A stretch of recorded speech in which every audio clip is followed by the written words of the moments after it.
فەیلسوفی ئەڵمانی فریدریک نیتشە دەڵێت ئەوەی نامان کوژێت بەهێزمان دەکات. سەرباری نەهامەتیەکانی جیهان و قەیرانە یەک لە دوایەکەکانی مرۆڤایەتی هێشتا جیهان بە جوانی و داهێنانەکانی خۆیەوە بەردەوامە. لە ئەمریکاوە سڵاوی زایاڵی داهێنانتان لێبێت.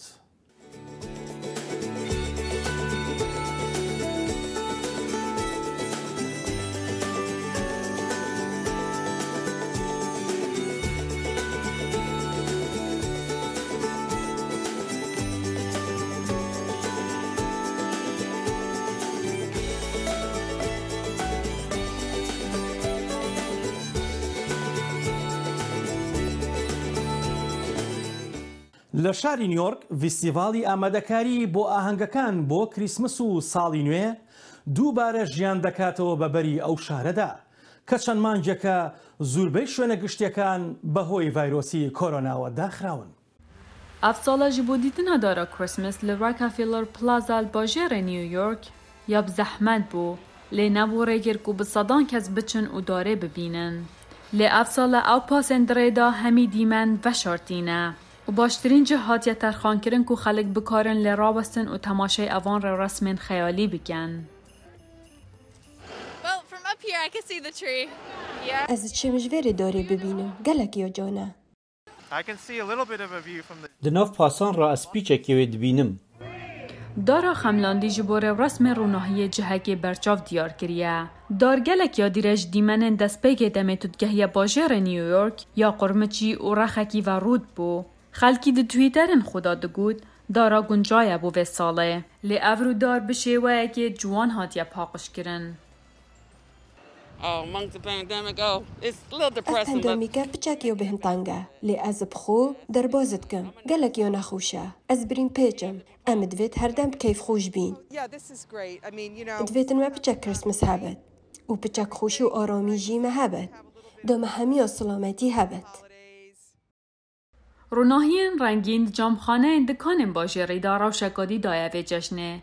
لسروه که را که سال 2020 سالکا پر دجوار بویه. سکس فیف افنیو به خملاندن دکان خوین دولمند و بها اف چنده گوهارتیه.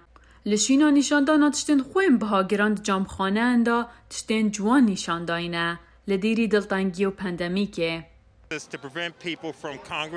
وان پاش بو ریگرتنا لکومبونا خلکی بکار اینان. لی اف جی نبو ریگر بتایبت جبو خلک نیویورک و گشتیاران جبو حزاوان یا دیتناوی بیستکا دیروکی هل کرنا دارا کریسمسه.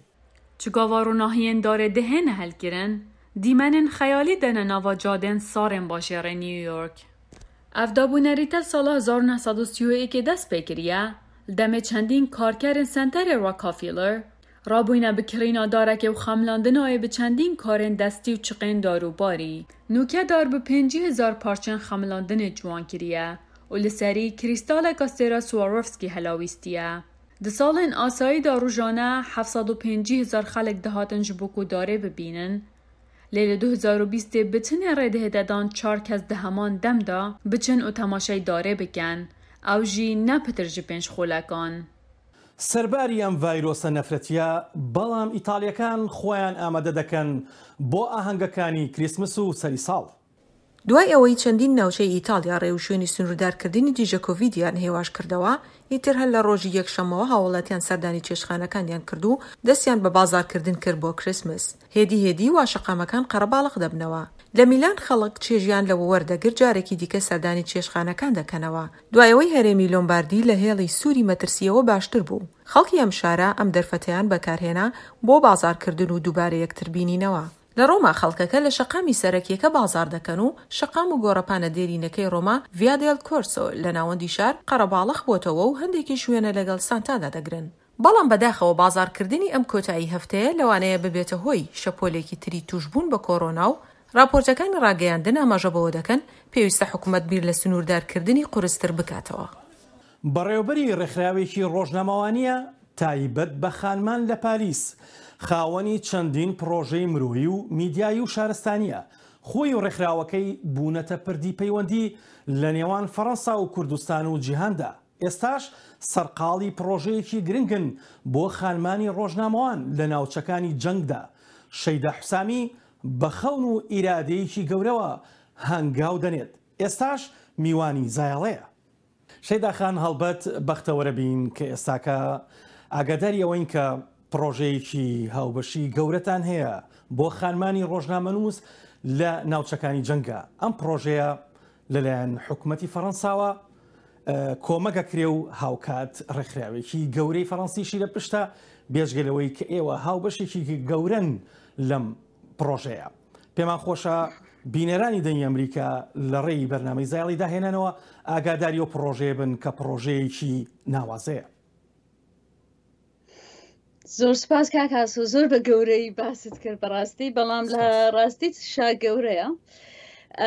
ئەم پرۆژەیە بەرهەمی 2 ساڵ ئەنالیز و کارکردنە کە ڕێکخراوەکەی ئێمە ڕێکخراوی یارمەتی مرۆیی و ژۆرنالیسم کە ڕێکخراوێکی تازەیە، ڕێکخراوێکی گەنجە. تۆ خۆت کە هاتیتە پاریس چاوپێکەوتنێکمان کردەوە کاتە سەرەتا بوو، وابزان بیرت بێ باسیۆن کردمە ها پرۆژێکی گەورم بەدەستەوەی ئاسۆ ئەگەر بیرت بێت. ئەمە هەر ئەو پرۆژەیە، بڵێ ئەمە هەر ئەوەیە کارمان زۆر لەسەری کرد. ڕێکخراوەکەی من خۆی لە 2007 لە سەرەتای 2007 بڕیارمدا ڕێکخراوێک لە فەڕەنسا دابمەزرێنم و لە چوارچێوەی ئەو ڕێکخراوەیە درێژە بە کارەکانم بدەم.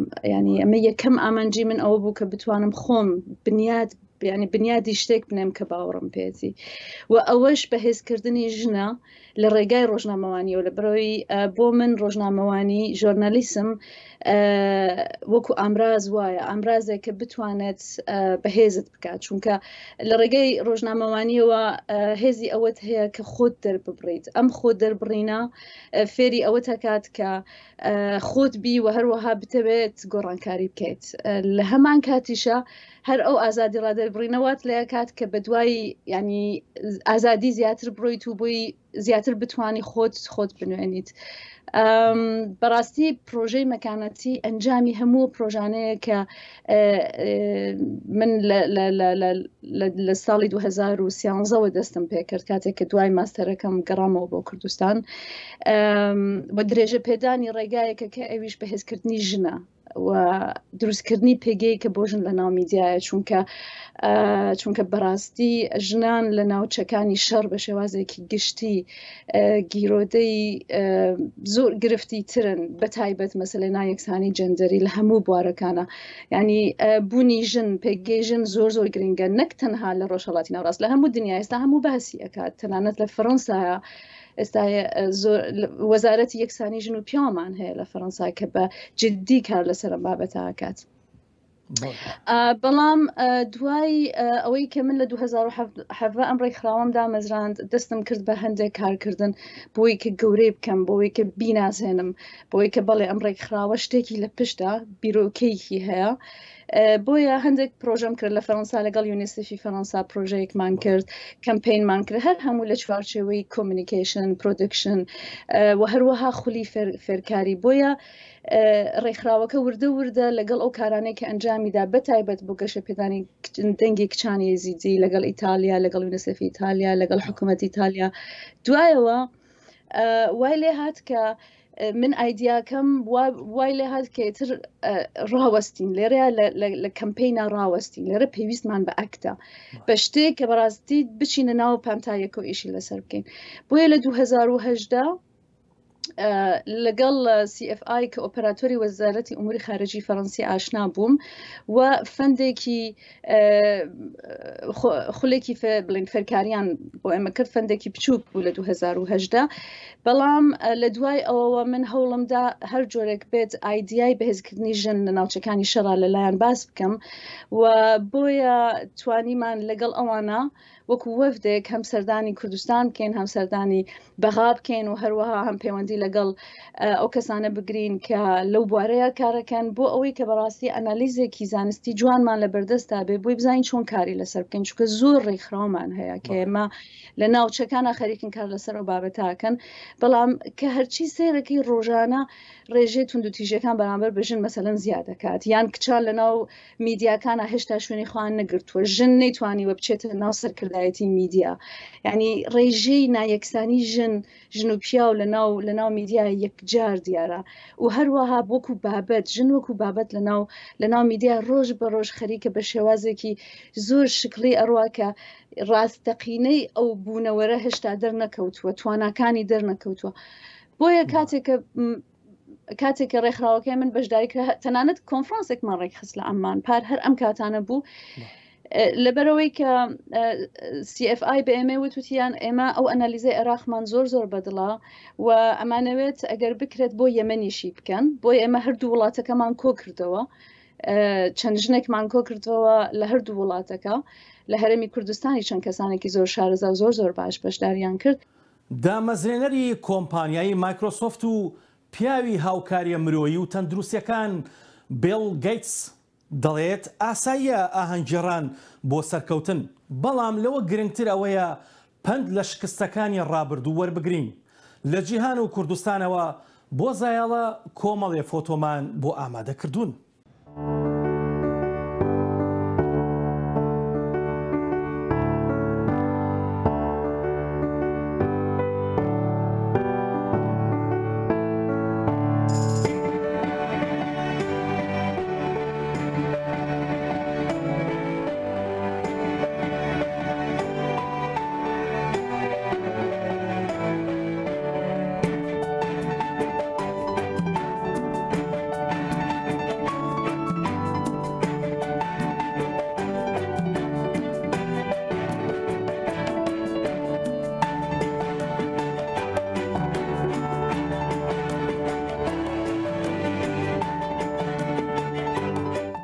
هەندێک لەوانە ژیانیان پڕکردین لە سەما و گۆرانی هەندێک لەوانە بە بەخشندەیی نووسین و دیزاین و جوانیەکانیان گوڕێکی نوێیان بەخشی بە ژیانمان بەڵام ساڵی 2020 کۆمەڵێک داهێنەر و موزیک ژەن و گۆرانی بێژی لێستەندینەوە لە نێو ئەو ئەکتەرانەی فیلمدا کە لە ساڵی 2020 گیانیان لەدەستاوە یەکێکیان شان کانێری ئەکتەری سکۆتلەندی بوو کە لە تەمەنی 90 ساڵەییدا کۆچی دوایی کرد ئەکتەرێکی ئەفسانەی و کاریزماتی کە بەهۆی نمایشکردنی وەک کارکتەری جێمس بۆند ناوبانگی جیهانی دەرکرد چادوێک بۆسمان یەکێکی تر لەو ئەستێرانەیە کە لە تەمەنی 43 ساڵەییدا کۆچی دوایی کرد ئەکتەرێکە زیاتر بەهۆی ڕۆڵەکەیەوە لە فیلمی پەڵەنگی ڕەشدا ناوی دەرکرد هەروەها لیستەکە ناوی عیرفان خان ئەکتەری بەناوبانگی هیندستانی لەخۆ دەگرێت ئۆلیڤیا دی هافیڵن براوەی دووجار خەڵاتی ئۆسکار و ئەستێرەی فیلمی بەباڕۆیشت و یەکێکی تر لەو ئەستێرانە بوو کە لە تەمەنی 4 ساڵەییدا گیانی لەدەستا ئەو لەبارەی فیلمی بەباڕۆیشت و گوتی بووی کە دڵخۆشترین و جوانترین ئەزموونی کاری ژیانی بووە لە دنیای موسیقاشدا لیتل ریچارد و بیل ویدرز کۆچی دوایان کرد دوو ئەستێرەی دنیای موسیقا کە ناویان لە هۆڵی کەسە ناودارەکانی ڕاگ ئەندڕۆڵ لە ویلایەتی ئۆهایۆ تۆمار کراوە هەروەها براوەکانی خەڵاتی گرەمی جۆن پراین و کێنی ڕاجێرز لەو کەسانە بوون کە ئەم ساڵ کۆچی دوایان کرد ڕاجێرز ئەو شانۆکارەی کە زیاتر حەزی لێبوو وە گۆرانی بێژێکی شێوازی کانتری دەرکەوێ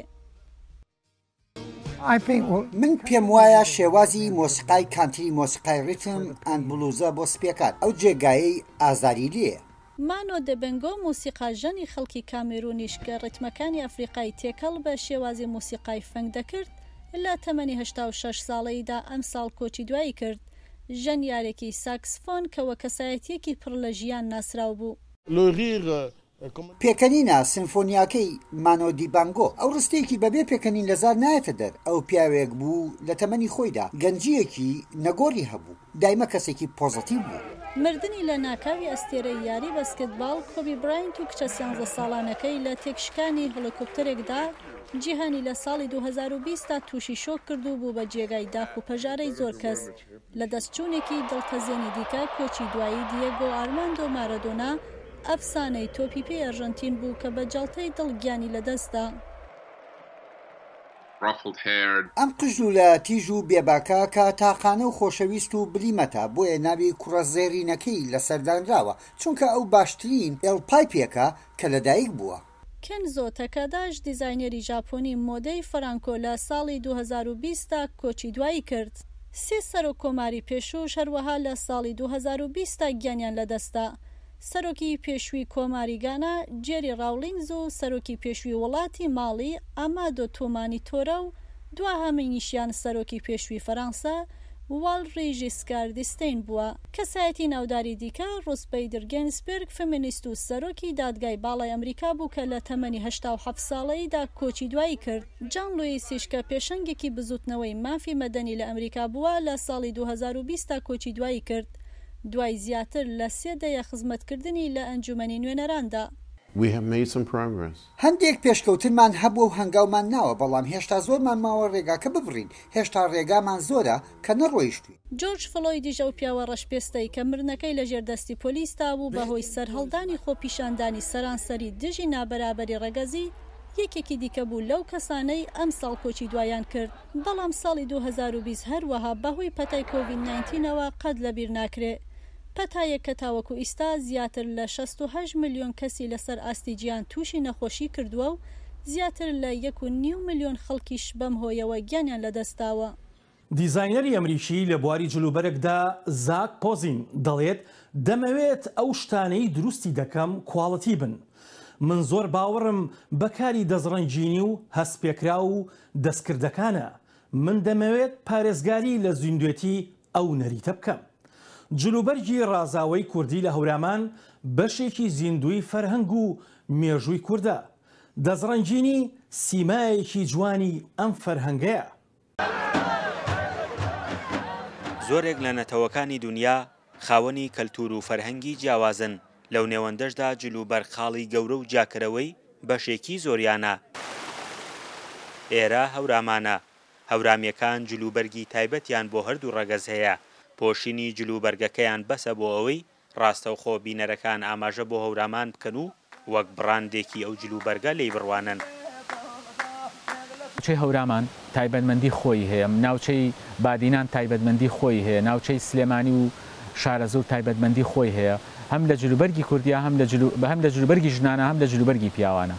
اینجا کەلوپەلەکانی خۆڕازاندنەوە لە ڕابردووە جیاوازی هەیە لە ئێستایا، چونکە کات وە شوێن ڕۆڵی گەورەی هەیە لە جیاوازیەکانە. شاڵ و مشکی و فەقیانە و کڵاش و کوڵەباڵ و پشتێنی هەجیجی و چەند بابەتێکی دیکە لە جلوبەرگی پیاواندا لە هەورامان بەدی دەکرێت. ئێستا وە خۆیان دەڵێن بە جیهانی بوون کاریگەری لەسەر کاڵکردنەوەی پۆشینی جلوبەرگەکەیان هەبووە. ئەم جلانەی کە ئێستا من لە بەرمایە ئەمە جلی تایبەتە بە ناوچەی هەورامان، هەر لە جلوبەرگەکەی لە کوڵەباڵەکەی لە کڵاش و لە پشتێن و تەواوی پێداویستەکان کە بۆ کەسێکی هەورامی لەبەری بکات سەرجەمیان لە ناوچەی هەورامان بەدەستی وەستا دەستڕەنگینەکانی هەورامان دروستکراون. هەر هەمویان لە چنین و لە دروستکردنا تایبەتمەندی ناوچەی هەورامانی پێوەیە. لە ئێستادا ئەم جۆرە جلوبەرگە کەم بووەتەوە، وەکو ئەوەی بۆ لە بەرکردن بڵین تەنها لە بۆنە و مەراسیمە تایبەتەکانە خەڵک لە بەریەکا بەداخەوە. لە ئێستادا ئەگەر گەنجێکی وەکو منیا هەر کەسێکی کە ئارزومەندی ئەوەی هەبێکە ئەم جلوبەرگە لەبەر بکات کە ئەچێتە ناو کۆڕ و دەرەوە بە شتێکی نامۆ ئەبینێ، ینی خەڵک بە شتێکی جیاواز سەیری ئەکات.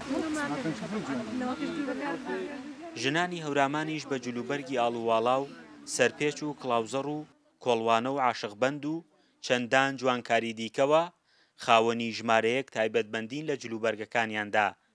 جلوبەرگەکەی ئەوانیش بەهۆی نوێکردنەوەی بە دیزاینی سەردەمیانە وە خۆیان دەڵێن شێوێنراوە. خۆم زیاتر تۆ حەزم لێ هەیە و مرتاحم کە ئەم جلان لەبەر بکەم، بەڵام هەنە جار کە لە بەریان ئەەکەیت لە ماڵەوە لەوانەیە کە میوانێک تێ زیاتر ئێستا وای لاتۆ بەجددی ئەگەر ئەو جلبەرگە لەبەر کە میوانێک دیێتە ماڵەکە دەڵێ ئەوە بۆ کوێ ڕۆشت یان لەکوێ بوو ئەو جلبەرگە لەبەر بووە، یان هێشتا بەداخۆ ئەوە کاڵیان کردوێتەوە کە جلەکان تەنیا بۆ مناسەباتەکان بەکاربن، بۆ زیاتر هەنێک شوێنی دیاریکراوە بەعام هەموو شوێنێک ناکە بتوانین بڕۆی جلی کوردی لەبەر بکەی بەداخەوە.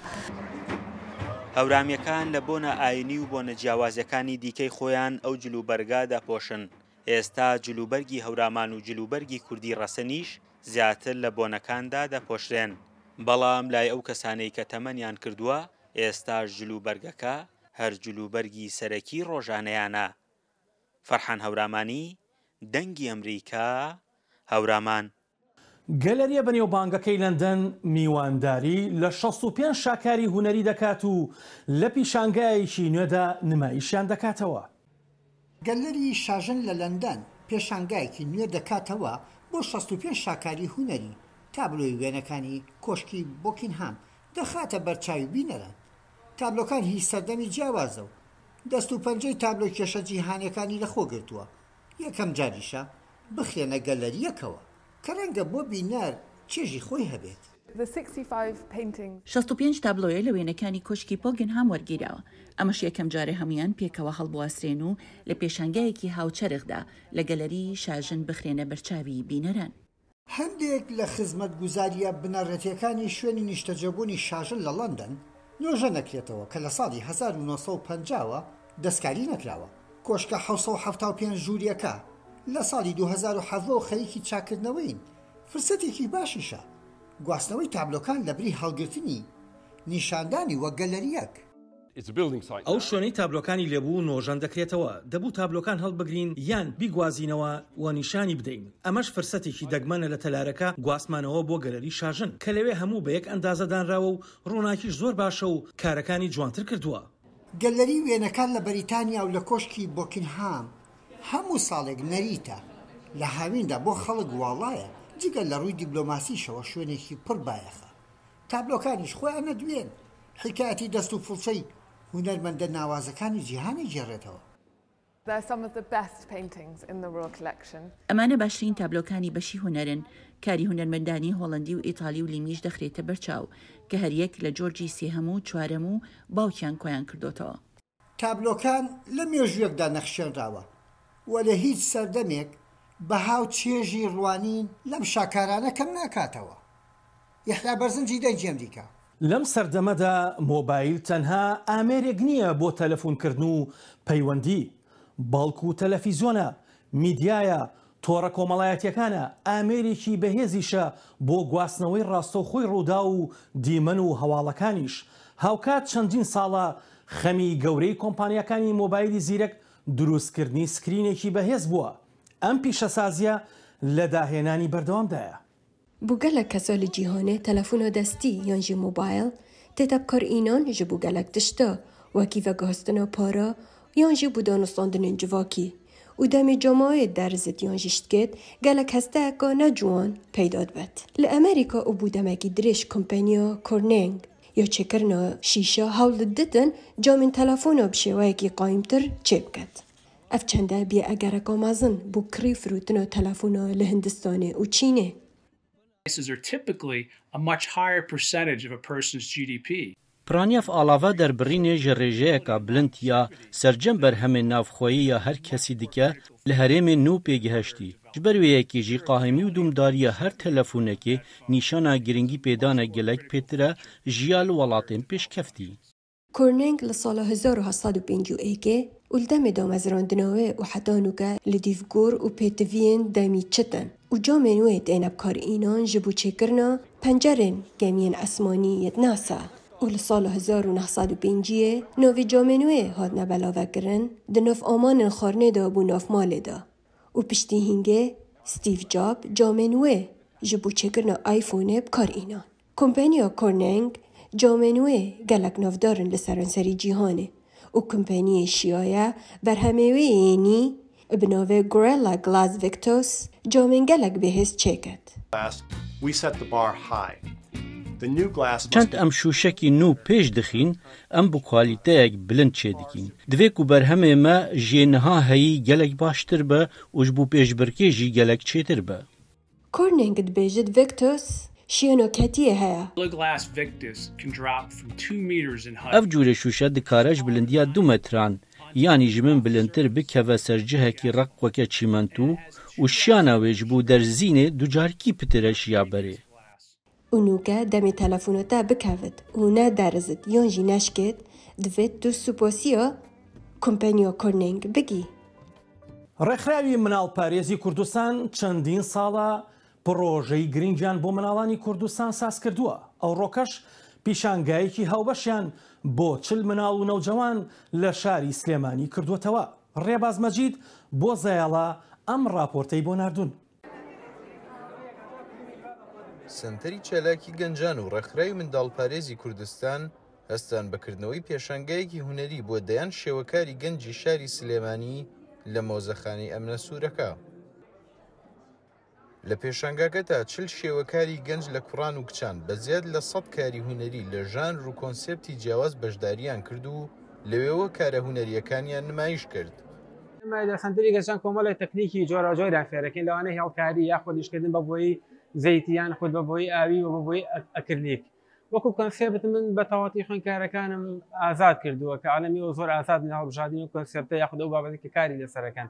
خوێندکار هەیە شتەکانی لە ئەبستراکتەوە نزیکە هەشمانە تەختیتی ئەکادیمیە هەیە پۆترێتی ئەکادیمیە هەیە ئیشتەکانی زۆر لە دیکۆرێشنەوە نزیکە.